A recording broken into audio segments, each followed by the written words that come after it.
આવા ભૂતકાળમાં જ્યારે જ્યારે સરકારી કાર્યક્રમો થયા છે ત્યારે હિસાબ માંગે છે. ડેડિયાપાડામાં ફોરેસ્ટ વિભાગનો કાર્યક્રમ હતો તે સમયે પણ એને હિસાબ માંગ્યો અને સરકાર આપે છે.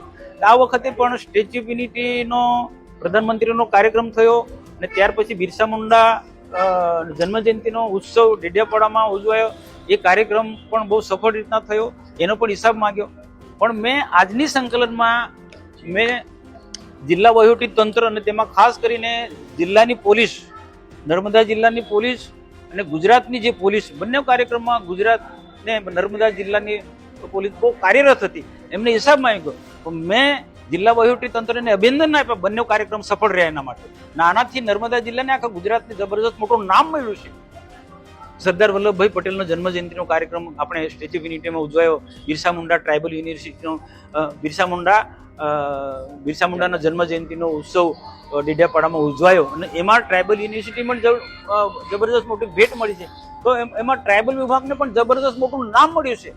તો આ બંને કાર્યક્રમ સફળ રહ્યા એના માટે પોલીસને મેં ખૂબ ખૂબ અભિનંદન આપ્યા છે. કારણ કે તમે જો આજે પોલીસે કેટલું સુંદર કામ કર્યું છે. લાખોની સંખ્યામાં લોકો આવ્યા પણ કાયદોની વ્યવસ્થા એટલું સરસ રીતના હતી, કોઈ લોકોને તકલીફ નથી, પરંતુ કોઈ એવા બનાવ પણ એવા નથી બન્યા. એટલે પોલીસને પણ અભિનંદન આપ્યું અને જિલ્લા વહીવટીતંત્રને પણ અભિનંદન આપ્યું. અને આવનારા દિવસોના આનાથી નર્મદા જિલ્લાને, ગુજરાતને જબરજસ્ત મોટો ફાયદો થવાનો છે.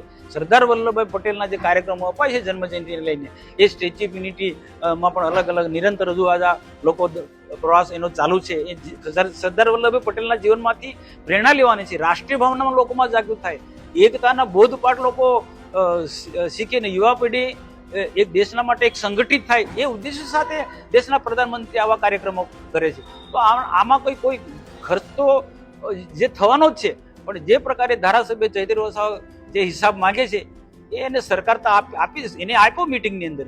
એ જે રીતના જે માંગે છે નાની નાની બાબતમાં, એ થોડું અજુગતું કહેવાય. એને ખરેખર અહીંના ધારાસભ્ય તરીકે આભાર માનવો જોઈએ કે ડેડિયાપાડામાં બિરસા મુંડા જન્મજયંતિનો કાર્યક્રમ ઉજવાયો, એમાં દેશના પ્રધાનમંત્રી આવ્યા ને દેવમોગરા માતાજીના દર્શન કર્યા. એમને ખરેખર આભાર માનો. ટીકા ટિપ્પણીમાં છે એમને બીજો કોઈ ઉદ્દેશ જ નથી. પોઝિટિવ વાત કરવી જોઈએ એમને.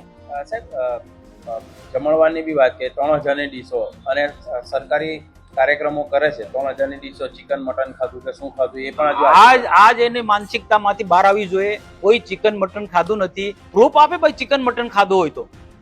ચિકન મટન, અને કદાચ કોઈ અધિકારી જેને જે આખા દેશમાંથી આવ્યા, તો કોઈ મદ્રાસમાંથી કોઈ આવ્યા, તો કોઈ બીજા પણ કેટલાક પ્રવાસી, કેટલાક લોકોને પ્રાઇવેટ જગ્યાએ ગયા એને ખાધું. એની સાથે સરકારના વહીવટીતંત્રને કોઈ લેવા દેવા નહીં, પણ સરકાર તરફથી એવી કોઈ વ્યવસ્થા નથી થઈ. આ ગ્રાન્ટોમાંથી જ આ રૂપિયાની ચૂકવણીઓ થઈ છે. ભાઈ બે મોટા રાષ્ટ્રીય કાર્યક્રમો થયા. સરદાર વલ્લભભાઈ પટેલનો જન્મજયંતિનો ઉત્સવ ધામધૂમથી ઉજવાયો. બિરસા મુંડા ભગવાનના જન્મજયંતિનો ઉત્સવ ડેડિયાપાડામાં ધામધૂમથી ઉજવાયો. તો એના તો પ્રધાનમંત્રી આવે છે તો ખર્ચ તો થવાનો જ છે ભાઈ. અને કેટલી જનતા આવી છે, કેટલા બધા આખા દેશના કેટલાક અલગ વિભાગના અધિકારીઓ ઉપસ્થિત રહ્યા, મંત્રીઓ પણ એના કાર્યક્રમને સફળ બનાવવા માટે એના પહેલા આવ્યા છે. તો એ સ્વાભાવિક છે કે ખર્ચ તો થવાનો જ છે. કાર્યક્રમો અમે પણ કરીએ છીએ પણ આટલો ખર્ચો નથી. હવે એમના કાર્યક્રમમાં ના કાર્યક્રમમાં એ તો સ્ટાર બેન્ડ લાવવાનું, લોકોને નચાવવાના, કુદાવવાના અને હબો કરવાનો એ ધારાસભ્ય તરીકે એને શોભે. એને નેત્રંગના એક કાર્યક્રમમાં એમ કે બેનો મુઠ્ઠી વાળો, બધી બહેનો મુઠ્ઠી વાળો ને બધી બહેનોને મુઠ્ઠી વાળે, એટલે બહેનોને હશે કે કંઈક હશે કે આપવાના હશે, ત્યારે કે બહેનો મુઠ્ઠી વાળો અને અબો કરો, અબો. આ એમના સંસ્કાર છે ભાઈ. આદિવાસીને કઈ દિશા તરફ આ ધારાસભ્ય લઈ જવા માંગે છે. આમ આદમી પાર્ટીના એક કાર્યક્રમમાં બીજા બધા નેતાઓ અબો બોલે, અબો મુઠ્ઠી વાળીને. આ સંસ્કાર છે ભાઈ. બિરસા મુંડાના જીવનમાંથી પ્રેરણા લો.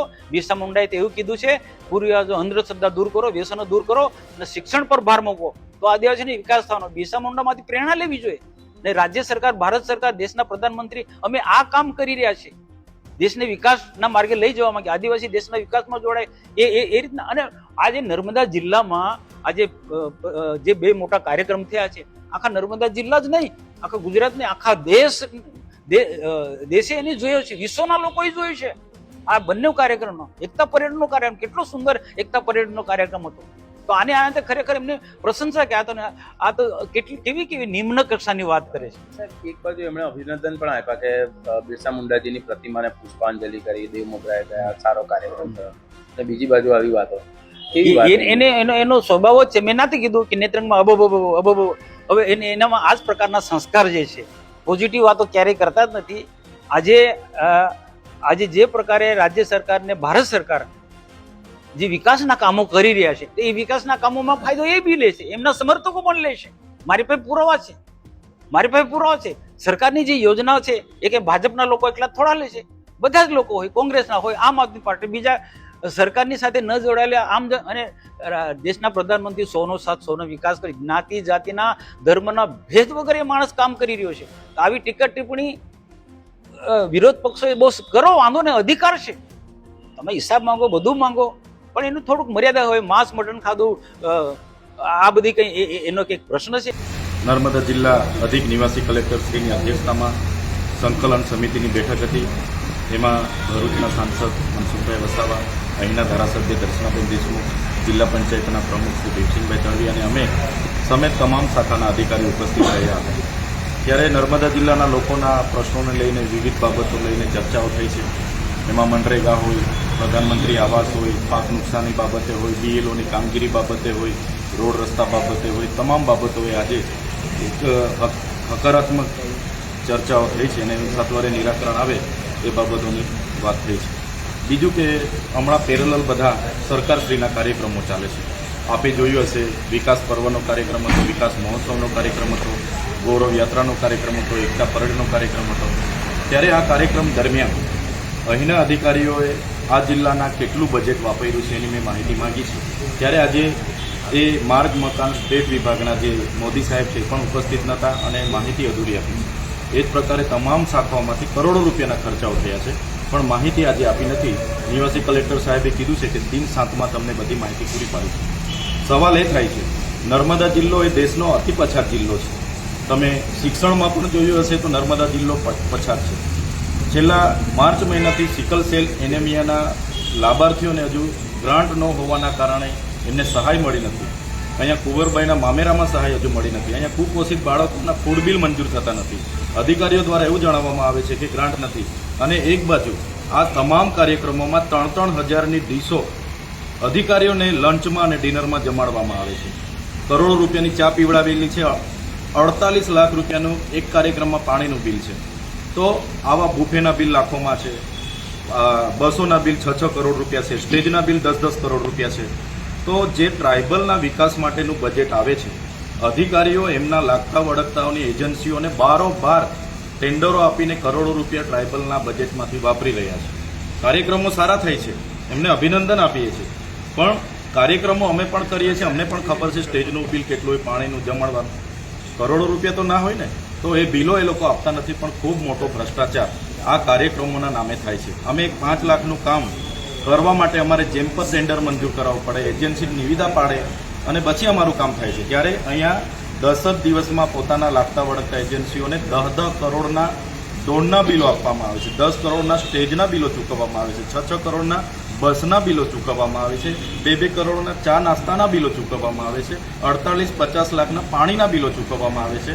જો આ જ રીતના નર્મદા જિલ્લાનું બજેટ સરકારી કાર્યક્રમોમાં પૂરું થશે તો બાળકો માટે આપણે કુપોષણ કઈ રીતના દૂર કરીશું, સિકલ સેલ કઈ રીતના દૂર કરીશું, શાળાઓના ઓરડાઓ કઈ રીતના બનાવીશું, આંગણવાડીઓ કઈ રીતના બનાવીશું. એટલે આ બહુ ગંભીર બાબત છે. એટલે ટ્રાઇબલનું બજેટ જે સરકારી કાર્યક્રમોમાં વપરાય છે, પ્રજાના ટેક્સના દિવાળીઓ થાય છે, એનાથી અમે નારાજ છીએ. કાર્યક્રમો સારા કરવા બીજી બાજુ આ બધી વાતો તો ચોક્કસપણે કહેવા માંગુ છું, જે પણ કાર્યક્રમો કયા આજ દિન સુધી કોઈ બિરસા મુંડાજીની જયંતિ નહોતા મનાવતા. વડાપ્રધાન આવ્યા એમને અમે આવકારીએ છીએ. મારી જે પ્રતિમા મેં મૂકી હતી મારી આગેવાનીમાં, એમને ફૂલ અર્પણ કર્યા છે. અમારા માટે તો ગૌરવની જ વાત છે ને, એટલે અમે અભિનંદન આપીએ છીએ. પણ જે પ્રકારે ત્યાંના પાર્કિંગના નામે 2.5 કરોડનું બિલ કોઈ મૂકે, ડોમના નામે તમે 10 કરોડનું કોઈ બિલ મૂકે, ચાના નામે તમે 2 કરોડના, હવે કેવી ચા પીધી હશે એવું.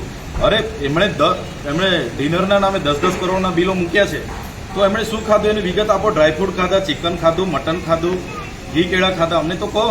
અહીંયા એક બાજુ કુપોષણના બિલો તમે મંજૂર નથી કરતા, બાળકોના ફૂડના બિલો તમે મંજૂર નથી કરતા, સ્કોલરશીપ માટે અહીંયા અમારે ધરણા કરવું પડે, ગ્રાન્ટ નથી એવી તમે વાતો કરો, અને એક બાજુ 50-50 કરોડના પ્રોગ્રામો કરો તો કઈ રીતના ચાલશે? અને પ્રોગ્રામો તો રોજના ચાલુ પ્રજાના પૈસે દિવાળી જ થાય છે. એટલે પ્રજાએ જાણવું પડશે નર્મદા જિલ્લાનું જે પણ બંને કાર્યક્રમોમાં અને વિકાસ પર્વથી માંડી વિકાસ મહોત્સવ, ગૌરવ યાત્રામાં જે પણ ખર્ચાઓ થયા છે, જેના કારણે બધા ડિપાર્ટમેન્ટમાં આજે ગ્રાન્ટ નથી. એટલે એના માટે અમે ચિંતિત છે. બીજી બાજુ અત્યારે જે બાળ પ્રદર્શન યોજાયું હતું તેમાં ફજેનારા અને પાંચેર પ્રશ્નો કર્યા કરે છે પણ તો સાચું નથી. 11 નવેમ્બર 2025ના રોજ સાગબારા જિલ્લાના નવરચના હાઈસ્કૂલમાં ડેડિયાપાડા, સાગબારા અને ચિગદા તાલુકાનો વિજ્ઞાન મેળો હતો. એમાં હું ઉપસ્થિત હતો અને મારી ઉપસ્થિતિમાં એ વિજ્ઞાન મેળાને મેં ખુલ્લો મૂક્યો હતો.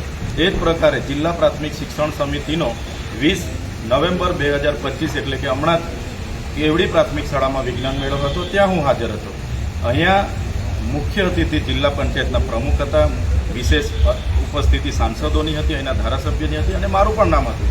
પણ મારા ત્રણેય તાલુકાના કાર્યક્રમોમાં, બંને કાર્યક્રમોમાં હું હાજર હતો અને ત્યાંની કૃતિઓ લાવનાર બાળકોને મેં પ્રોત્સાહન પૂરું પાડ્યું છે. મારી ત્યાં હાજરી હતી અને મેં પ્રોત્સાહન પૂરી. તમે કોઈને પણ પૂછી શકો છો, એ વિડીયો ફોટા પણ તમને મળી.